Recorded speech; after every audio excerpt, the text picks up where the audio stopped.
नमस्कार दोस्तों, स्वागत है आपका अपने YouTube चैनल बायो अब बाय वीरेंद्र सर पर। दोस्तों, हमारे 12th बायोलॉजी के 19 लेसन कंप्लीट हो चुके हैं। आज हम 20वां लेसन आरंभ करते हैं। 20वां लेसन है हमारा जैव ऊर्जा। जैव ऊर्जा, जैव ऊर्जा किसे कहते हैं? यानी बायो एनर्जी। यानी जैसे जैसे मानव जीवन में सुधार हुआ है, मानव जीवन सुख सुविधापूर्ण होता जा रहा है, वैसे वैसे ऊर्जा की खपत लगातार बढ़ रही है। यानी मशीनरी के ऊपर जैसे जैसे मानव आश्रित हुआ है, वैसे वैसे ऊर्जा की खपत लगातार बढ़ रही है। वर्तमान में प्रति मानव इकाई ऊर्जा की खपत उन सभी देश की प्रगति का सूचक मानी जाती है। यानी जितनी ज़्यादा एनर्जी खर्च होती है, ऐसा माना जाता है वो देश उतना ही ज़्यादा विकसित है। यानी विश्व में 82% जो ऊर्जा है वो हमें, विश्व की 82% ऊर्जा अनवीकरणीय ऊर्जा स्रोतों से, अनवीकरणीय ऊर्जा स्रोतों से प्राप्त होती है, जबकि 18% जो ऊर्जा है वो नवीकरणीय ऊर्जा स्रोतों से हमें प्राप्त हो रही है। अनवीकरणीय ऊर्जा स्रोतों की बात करें तो इसमें से 76% ऊर्जा, 76% अनवीकरणीय ऊर्जा स्रोत हैं। उनकी लगभग 76% ऊर्जा जीवाश्मीय ईंधन से, जीवाश्मीय ईंधन में डीजल, पेट्रोल, कोयला, इससे प्राप्त होता है। शेष जो 6% है वो 6% नाभिकीय स्रोतों से, नाभिकीय स्रोतों से, यानी यूरेनियम, थोरियम, प्लूटोनियम जैसे ये जो परमाणु भट्टियाँ वगैरह होती हैं, उनके उपयोग से 6% ऊर्जा हमें प्राप्त हो रही है। ठीक इसी प्रकार हम बात करें नवीकरणीय ऊर्जा स्रोतों की, तो नवीकरणीय ऊर्जा स्रोतों का जो 18% ऊर्जा हमें प्राप्त हो रही है, इसका 11% जो ऊर्जा है वो जैव भार से, जैव भार से, और लगभग 7% ऊर्जा जल विद्युत से, जल विद्युत भूतापीय ऊर्जा, भूतापीय ऊर्जा के रूप में, और सौर ऊर्जा के रूप में 7% में ही काउंट होंगी ये सारी, पवन ऊर्जा के रूप में ये 7% ऊर्जा हमें इस प्रकार से प्राप्त हो रही है। ये अनवीकरणीय और नवीकरणीय का मतलब समझना कि वे ऊर्जा स्रोत जिनका पुनः उत्पादन असंभव है वे तो अनवीकरणीय ऊर्जा स्रोत कहलाते हैं, और जिनका पुनः उत्पादन किया जा सकता है उन्हें नवीकरणीय ऊर्जा स्रोत कहते हैं। तो जितनी, यानी 100% जो ऊर्जा खर्च हो रही है उसमें से 82% तो अनवीकरणीय ऊर्जा स्रोतों से खर्च हो रही है, और 18% है वो नवीकरणीय ऊर्जा स्रोतों से हमें प्राप्त होती है। इसका अपन ने डिवाइडेशन पढ़ लिया कि 82% का जो 76% है, 82% में से 76% डीजल, पेट्रोल, कोयला से, डीजल, पेट्रोल, कोयला जो भूमि से निकाला जा रहा है उससे, और 6% भाई यूरेनियम, थोरियम, प्लूटोनियम, इनके माध्यम से प्राप्त हो रही है, और 11% जैव भार, जैव भार यानी जो भूमि के ऊपर उत्पादित होता है, जैसे पेड़ पौधे हैं वो जैव भार के अंतर्गत आते हैं, तो पेड़ पौधों से, और 7% ऊर्जा जल विद्युत भूतापीय, सौर और पवन ऊर्जा के रूप में हमें प्राप्त हो रही है। अब हम इनका डिवाइडेशन पढ़ेंगे। अनवीकरणीय ऊर्जा स्रोत, अनवीकरणीय ऊर्जा स्रोत यानी वे स्रोत जिनके भंडार सीमित हैं, यानी इनके भंडार क्या हैं? सीमित हैं। वे ऊर्जा के स्रोत जिनके भंडार सीमित हैं, अर्थात इनका पुनः निर्माण या पुनः नवीकरण संभव नहीं है। पुनः निर्माण संभव नहीं है, ऊर्जा के अनवीकरणीय स्रोत कहलाते हैं। इनका जैसे जैसे उपयोग हो रहा है लगातार, वैसे वैसे इनके अंदर कमी होती जा रही है। यानी भूमि से जितना डीजल पेट्रोल कोयला भूमि के अंदर जमा है उसको लगातार जैसे जैसे निकाला जा रहा है वैसे वैसे भूमि के अंदर जो अनवीकरणीय ऊर्जा स्रोत हैं या डीजल पेट्रोल जो कोयला जो भी है जीवाश्म ईंधन उसकी लगातार क्या हो रही है, कमी हो रही है। और ये लगातार एक ना एक दिन क्या हो इसी तरह से निकाले गए तो एक ना एक दिन समाप्त हो जाएंगे। क्या हो जाएंगे? समाप्त हो जाएंगे। इसके एग्जाम्पल अभी मैंने आपको बताए थे, दोबारा से देख लो। भूगर्भीय कोयला, ये जीवाश्मीय तेल, नाभिकीय पदार्थ, नेचुरल गैस, ये सभी क्या हैं? ऊर्जा के अनवीकरणीय स्रोत हैं। ये भूमि में अर्थात प्रकृति के अंदर निश्चित मात्रा में ये दोबारा नहीं बनाए जा सकते। लगातार इनका दोहन करने से एक ना एक दिन ये क्या हो जाएंगे? समाप्त हो जाएंगे। दूसरे आते हैं नवीकरणीय ऊर्जा स्रोत। नवीकरणीय ऊर्जा स्रोत यानी जिनका एक बार उपयोग कर लिया जाए तो जिनका दोबारा से उत्पादन संभव है। यानी वे ऊर्जा स्रोत जिनका पुनः निर्माण क्या है? संभव है। पुनः निर्माण दोबारा से जिनका उत्पादन किया जा सकता है नवीकरणीय ऊर्जा स्रोत कहलाते हैं। वे ऊर्जा के स्रोत जिनका पुनः निर्माण या दोबारा से जिनको बनाया जा सकता है ऊर्जा के नवीकरणीय स्रोत कहलाते हैं। इसके एग्जाम्पल हो जाएंगे जैसे सौर ऊर्जा, इसके अलावा पवन ऊर्जा, पन बिजली, पानी के द्वारा यानी बांध बना करके बिजली उत्पादित की जाती है, ज्वारीय ऊर्जा, जैव ऊर्जा, ये सभी ऊर्जा के नवीकरणीय स्रोत हैं। अब अपन इस चैप्टर के अंतर्गत जैव ऊर्जा के बारे में अध्ययन करेंगे। किसके बारे में अध्ययन करेंगे? जैव ऊर्जा। तो टॉपिक है हमारा जैव ऊर्जा। किसे कहेंगे जैव ऊर्जा? जैविक स्रोत या जैव भार या फिर जैविक स्रोत यानी जीवों के द्वारा जो ऊर्जा उत्पादित की जाती है। जीव जिसमें पेड़ पौधे और जीव जंतु दोनों सम्मिलित हैं। यानी जीवों के द्वारा उत्पादित जो ऊर्जा है, जैव स्रोतों से उत्पन्न ऊर्जा क्या कहलाती है? जैव ऊर्जा कहलाती है। क्या कहेंगे? जैव ऊर्जा कहते हैं। जैव भार, अगर आपसे कोई पूछे जैव भार क्या है? जैव भार का अर्थ वह भार है। जैव भार का अर्थ क्या होता है? वह भार है जो प्रकाश संश्लेषण के द्वारा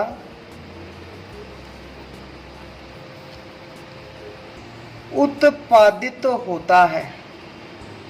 प्रकाश संश्लेषण द्वारा उत्पादित होता है, जैव भार कहलाता है। जैव भार में समस्त जीव सम्मिलित होते हैं। यानी सजीव जगत के सभी कार्बनिक पदार्थ, सजीव जगत के सभी जो पेड़ पौधों के द्वारा उत्पन्न या जीव जंतुओं द्वारा उत्पन्न सभी कार्बनिक पदार्थ किसके अंतर्गत आते हैं? जैव भार के अंतर्गत आते हैं। तो कहने का मतलब जैव भार वह भार है जो प्रकाश संश्लेषण के द्वारा उत्पादित होता है या प्रकाश संश्लेषण के द्वारा बनाया जाता है। अर्थात जैव भार में समस्त जीव सम्मिलित होते हैं। सभी जीवों को सम्मिलित किया जाता है। सभी जीवों को क्या करते हैं? सम्मिलित किया जाता है। अर्थात संपूर्ण जीव जगत द्वारा उत्पन्न कार्बनिक पदार्थ को सम्मिलित रूप से जैव भार, सम्मिलित रूप से क्या कहते हैं? जैव भार कहते हैं। ये एक ऐसी ऊर्जा है जिसका नवीकरण संभव है। जैव भार का क्या संभव है? नवीकरण। यानी एक जीव या जैसे एक पेड़ है, इस पेड़ को अपन ने काट लिया तो और इसके अंदर जो संचित ऊर्जा है उसका उपयोग कर लिया, इसकी जगह अपन ने दूसरा पेड़ लगा दिया, अर्थात इसका दोबारा से उत्पादन संभव होता है। अब जैव ऊर्जा के कुछ उपयोगी लक्षण है। कई बार आपसे पूछता है जैव ऊर्जा के भाई लक्षण बताइए, क्या क्या लक्षण है जैव ऊर्जा के। ये सस्ती नवीकरणीय, जैव ऊर्जा कैसी है, सस्ती है, नवीकरणीय है और स्थानीय स्तर पर उत्पादित की जा सकती है, यानी आराम से इसका उत्पादन संभव है। दूसरा, इसमें CO2 और SO2 का उत्पादन होने के कारण, दूसरा है इसमें CO2 व SO2 का कम उत्पादन होता है, यानी कार्बन डाइऑक्साइड और सल्फर डाइऑक्साइड का कम उत्पादन होता है। इस वजह से जो जैव ऊर्जा है वो पर्यावरण के प्रति हितैषी है, अर्थात पर्यावरण को इतना नुकसान नहीं पहुंचाती। तीसरा बिंदु, यानी इसके उत्पादन के लिए, जैव ऊर्जा के उत्पादन के लिए जो कच्ची सामग्री है, कच्ची सामग्री आसानी से उपलब्ध हो जाती है, आसानी से उपलब्ध हो जाती है कच्ची सामग्री। चौथी बात, यानी नवीकरण संभव होने से इसकी जो उपलब्धता है वो कभी भी शून्य नहीं हो सकती, अर्थात कम या ज़्यादा हो सकती है। जैव ऊर्जा का उत्पादन कम या अधिक हो सकता है, लेकिन शून्य नहीं हो सकता, क्योंकि इसका नवीकरण संभव है। अनवीकरण ऊर्जा स्रोत तो धीरे धीरे एक ना एक दिन समाप्त हो जाते हैं, लेकिन नवीकरण ऊर्जा स्रोत कभी शून्य नहीं हो सकते। हाँ, हालांकि इसमें परिवर्तन हो सकता है। नेक्स्ट टॉपिक है हमारा जैव ऊर्जा के स्रोत। जैव ऊर्जा के स्रोत, हाँ जी, जैव ऊर्जा के जो स्रोत हैं वो निम्न हैं। पहला स्रोत आता है जैव भार। यानी जैव भार का मुख्य स्रोत क्या है? जैव भार का मुख्य स्रोत, जैव भार के अंदर मुख्यतया जो ऊर्जा संचित होती है वो किसकी होती है? सूरज की। यानी सूरज की ऊर्जा को प्रकाश संश्लेषण के द्वारा पेड़ पौधों द्वारा संचित किया जाता है। तो जैव भार का मुख्य स्रोत कौन होता है? सूरज होता है। सूरज से आने वाली कुल सौर ऊर्जा का, सूरज से जितनी सौर ऊर्जा आती है, कुल सौर ऊर्जा का, सूरज से आने वाली कुल सौर ऊर्जा का लगभग 0.2%, सूरज से आने वाली संपूर्ण सौर ऊर्जा का लगभग 0.2% किस में काम लिया जाता है? प्रकाश संश्लेषण में काम लिया जाता है। जितनी ऊर्जा आती है उसका केवल 0.2% प्रकाश संश्लेषण में काम लिया जाता है। वे पदार्थ जिनकी उत्पत्ति प्रकाश संश्लेषण से होती है, और वे पदार्थ जो फोटोसिंथेसिस द्वारा क्या होते हैं? उत्पादित होते हैं, क्या कहलाता है? वो जैव भार कहलाता है। ये बात अपन ने पहले भी पढ़ चुके हैं। वो पदार्थ क्या कहलाते हैं? जैव भार कहलाते हैं। और जैव भार कैसा है? नवीकरणीय ऊर्जा स्रोत होता है, अर्थात इसका दोबारा से निर्माण संभव होता है। जैव भार के अंदर जीवित पदार्थ व उसके अपशिष्ट सम्मिलित किए जाते हैं। जैव भार के अंदर क्या क्या? जीवित पदार्थ, जीवित जो जीव हैं, जिसके अंदर पेड़ पौधे और जीव जंतु और उनके अपशिष्ट सम्मिलित किए जाते हैं। जैसे लिग्नोसेल्यूलोज पदार्थ, जैसे एग्जाम्पल देखें,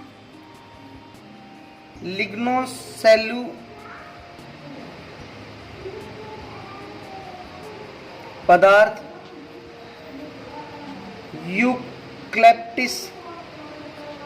यूक्लिप्टिस चीड़, ल्यूसीना, गन्ना, चुकंदर, ये लिग्नोसेल्युलोज पदार्थ के अंतर्गत आते हैं। इसी तरह जलीय पादप,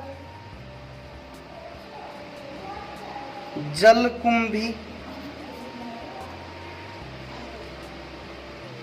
अपशिष्ट पदार्थ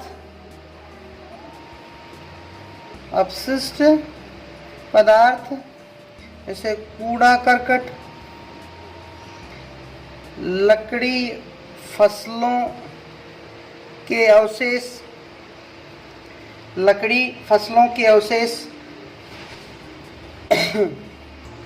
पादपों के अवशेष,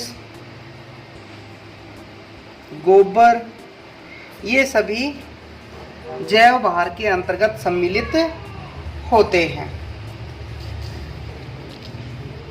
दूसरा आता है हमारा कास्ट। जैव भार हो गया, यानी जैव भार किसके द्वारा उत्पादित होता है? प्रकाश संश्लेषण के द्वारा। जैव भार का मुख्य स्रोत सूर्य होता है। कुल सौर ऊर्जा जो पृथ्वी पे आती है उसका 0.2% किसमें उपयोग होता है? प्रकाश संश्लेषण के अंदर काम में लिया जाता है। यानी कास्ट सामान्य प्रकार का एक ईंधन है।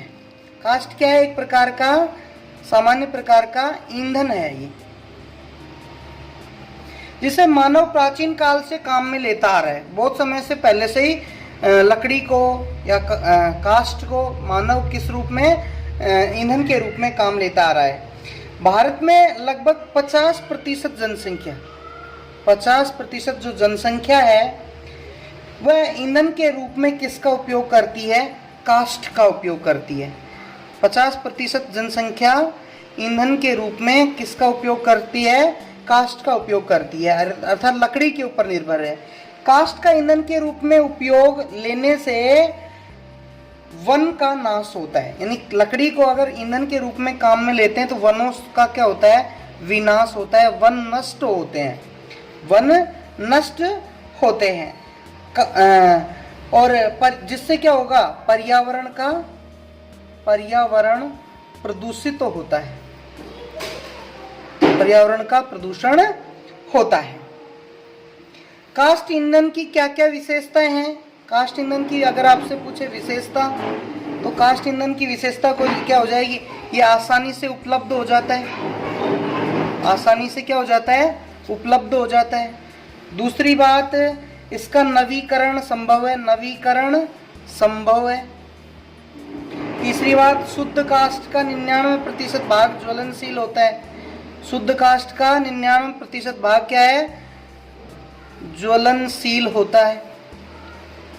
और हर एक पादप जातीय कास्ट ईंधन के रूप में काम ली जा सकती हैं। यानी सभी जो पादप हैं वे कास्ट ईंधन के रूप में काम लिए जा सकते हैं।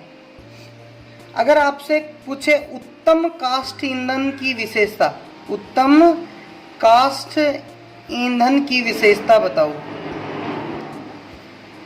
ये बोर्ड में आया हुआ है, उत्तम कास्ट ईंधन की विशेषता बताओ। तो भाई उत्तम कास्ट ईंधन की क्या क्या विशेषता होनी चाहिए? यानी उत्तम कास्ट ईंधन के अंदर उच्च दहन क्षमता होनी चाहिए, दहन क्षमता होनी चाहिए। दूसरी बात, जलाने पर अधिक मात्रा में ऊर्जा का उत्पादन, ऊर्जा का क्या होना चाहिए? उत्पादन होना चाहिए। तीसरी बात, जलाने पर न तो फटे और ना टुकड़ों में खंडित हो। न तो जलाने पर न फटे तथा ना ही टुकड़ों में खंडित हो। इसका मतलब क्या है भाई? अगर जलाने से कोई ईंधन फटता है तो जो उपयोग करता है उसको नुकसान होने की संभावना होती है। चौथी बात, नमी व रेजिन की मात्रा, नमी व रेजिन की मात्रा कम होनी चाहिए, नमी व रेजिन की मात्रा उसमें कम होनी चाहिए। अगली बात है, जलाने पर धुआं कम देना चाहिए, धुआं कम व धुएं में दुर्गंध नहीं आनी चाहिए, धुएं में दुर्गंध नहीं आनी चाहिए। पहली बात तो धुआं कम दे, और धुएं में अगर दुर्गंध आएगी तो उपयोगकर्ता के लिए वो ठीक नहीं माना जाता। अब उत्तम काष्ठ ईंधन के लिए जो पादप माने जाते हैं, किन किन की उत्तम काष्ठ ईंधन के रूप में लकड़ी काम में ली जाती है, जिसमें देसी बबूल ये उत्तम काष्ठ ईंधन के रूप में काम लिया जाता है, अंग्रेजी बबूल, कुमटा, खैर, सिरस, जामुन, ये सभी क्या उत्तम काष्ठ ईंधन के रूप में काम लिए जाते हैं। नेक्स्ट हमारा टॉपिक है गोबर एवं गोबर गैस।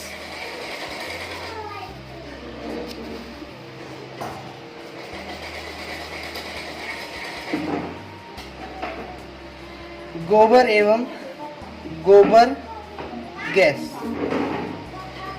हाँ जी, हमारे देश में लगभग 70% आबादी, कितनी, लगभग 70% जो आबादी है वो कहाँ पे, गाँव में निवास करती है। हमारे देश की लगभग 70% आबादी गाँव में निवास करती है, और गाँव में क्या पाले जाते हैं, उनके द्वारा पशु पाले जाते हैं। पशुओं के गोबर से कंडे बनाए जाते हैं, जिनको अपन ग्रामीण भाषा में ऊपड़े बोलते हैं, और इनका उपयोग जलाने में किया जाता है।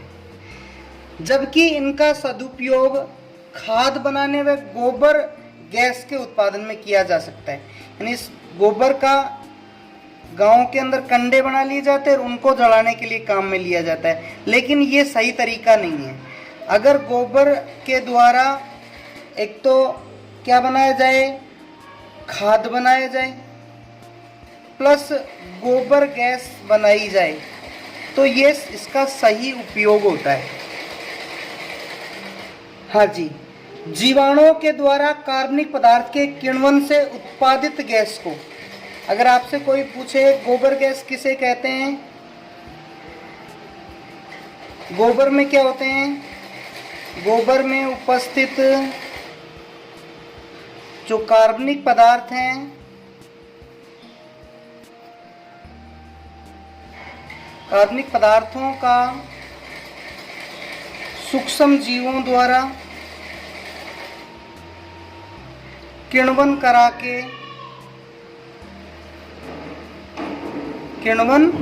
कराकर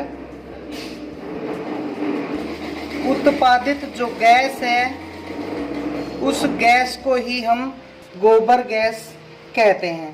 भारत में जो बायोगैस उत्पादन के लिए सामान्यतया गोबर का उपयोग किया जाता है।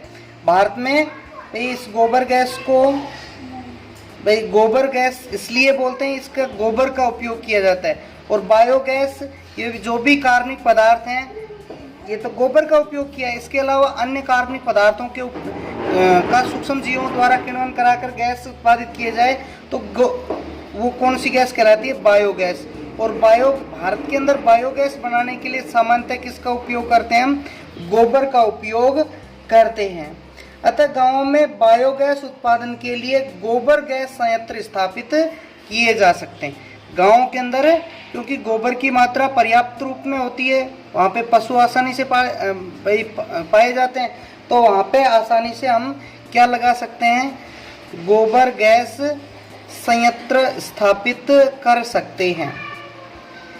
यह ऊर्जा प्राप्ति के साथ साथ, अब गोबर गैस से क्या प्राप्त होता है, ऊर्जा प्राप्त होती है, और साथ साथ में पर्यावरण है वो प्रदूषित कम होता है, यानी पर्यावरण प्रदूषण पर भी नियंत्रण किया जा सकता है। अब ये जो गोबर गैस संयंत्र है, इसका जो डायग्राम है वो एक बार समझते हैं। इसके अंदर 3 टैंक होते हैं। एक ये बड़ा टैंक होता है जो सीमेंट कंक्रीट से मिलकर बना होता है। एक छोटा टैंक है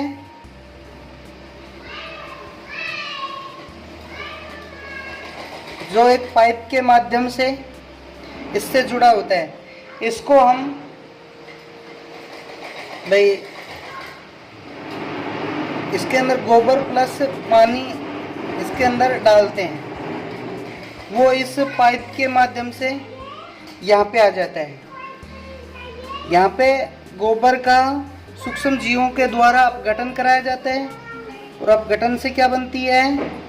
गोबर गैस बनती है। इसके ऊपर एक ये टंकी इस तरह से लगी होती है जिसको हम गैस होल्डर बोलते हैं, गैस होल्डर बोलते हैं। और इसको डाइजेस्टर कहा जाता है।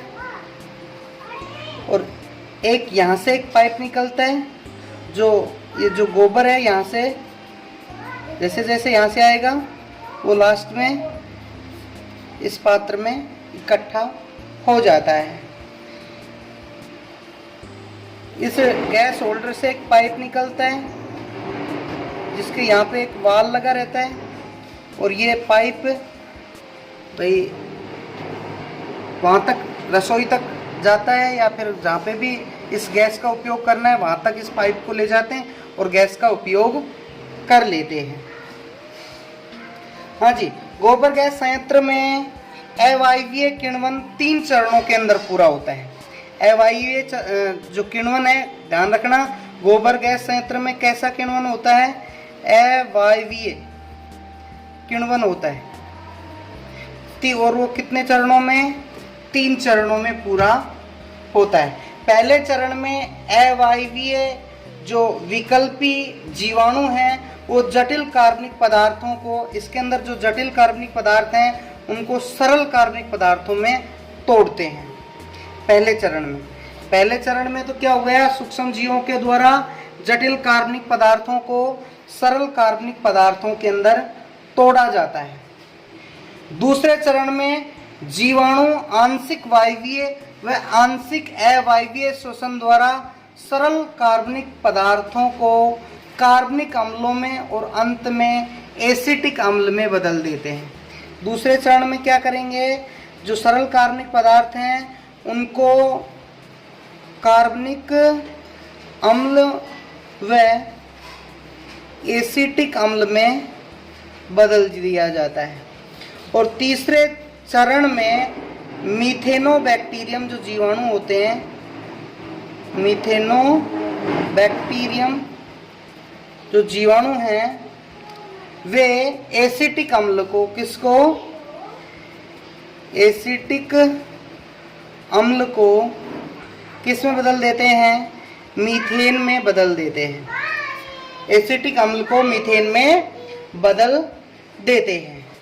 तथा संयंत्र में शेष बचे पदार्थ को, संयंत्र के अंदर अभी शेष बचा पदार्थ है वो यहाँ से इस टैंक में इकट्ठा हो जाता है जिसका खाद के रूप में उपयोग कर लिया जाता है। खेतों के अंदर इसे डाल दिया जाता है। बायोगैस की जो क्षमता है वो प्राकृतिक गैस से कम होती है। ध्यान रखना, जो बायोगैस है, बायोगैस की जो क्षमता है वो नेचुरल गैस जो एलपीजी वगैरह अपने सिलेंडर में आती हैं, बायोगैस की क्षमता नेचुरल गैस से कम होती है। ये प्रश्न पूछा जाता है कि बायोगैस की क्षमता नेचुरल गैस से कम होती है। क्यों होती है? क्योंकि इसके अंदर बायोगैस में 31% क्या होती है? CO2 होती है। मीथेन के साथ साथ में 31% CO2 होती है। यदि बायोगैस में CO2 की मात्रा को कम कर दिया जाए, यानी CO2 की मात्रा है ये घटा दी जाए, तो बायोगैस का ऊष्मीय मान भी बढ़ जाता है। सर्वप्रथम यूपी के इटावा जिले में, यूपी के इटावा जिले के अंदर अजीतमल स्थान पर, कौन से स्थान पे? अजीतमल स्थान पे पहला बायोगैस संयंत्र स्थापित किया गया। पहला बायोगैस संयंत्र अगर आपसे पूछे कहाँ स्थापित किया गया, तो यूपी के इटावा जिले के अजीतमल जो स्थान है उसके ऊपर पहला बायोगैस संयंत्र स्थापित किया गया। आज के वीडियो में इतना ही। इस पार्ट के नेक्स्ट जो टॉपिक बच गए उसके लिए हमारा अगला वीडियो देखें। धन्यवाद।